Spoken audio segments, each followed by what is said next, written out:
অবশেষে গাজীপুরের high security কেন্দ্রীয় কারাগার থেকে দীর্ঘ ৩ বছর কারাভোগের পর মুক্তি পেলেন আল্লামা মামুনুল হক হাফিজাহুল্লাহ। ২ মে গাজীপুর কেন্দ্রীয় কারাগার থেকে মুক্তি দেওয়া হয় আল্লামা মামুনুল হককে। মামুনুল হকের মুক্তির খবরে ধীরে ধীরে জড়ো হতে থাকেন তার সমর্থকেরা ও শুভাকাঙ্ক্ষীরা। পরে তারা বিভিন্ন জায়গায় বাইক দিয়ে শো ডাউন করে। মামুনুল হকের বিরুদ্ধে বিভিন্ন থানায় ৩৭টি মামলা রয়েছে। সর্বশেষ মামলা থেকে উচ্চ আদালত হতে জামিন পান তিনি। মামুনুল হকের মুক্তির পর তার দলের নেতা-কর্মীরা ও ভক্ত সমর্থকরা তাকে ফুল দিয়ে বরণ করে নেয়। মুক্তি পেয়েই নিজেকে ইসলামী আন্দোলনে উৎসর্গের ঘোষণা দিলেন তিনি। আল্লাহ এবং তার রাসূলের কোন সম্মান এক মুহূর্তের জন্য আমরা বরদাস্ত করে নেব না।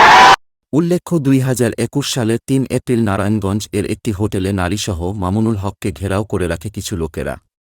পরে পুলিশ বিষয়টি সামাল দিতে আসলে মামুনুল হকের শুভাকাঙ্ক্ষীরা তাকে সেখান থেকে ছিনিয়ে নিয়ে যায়। তারপর পুলিশ তাকে তার মাদ্রাসা থেকে আটক করে নিয়ে যায়। এরপর মামুনুল হকের বিরুদ্ধে বিভিন্ন থানায় ৩৭টি মামলা করা হয় এবং এরপর থেকে তিনি কারাগারেই ছিলেন।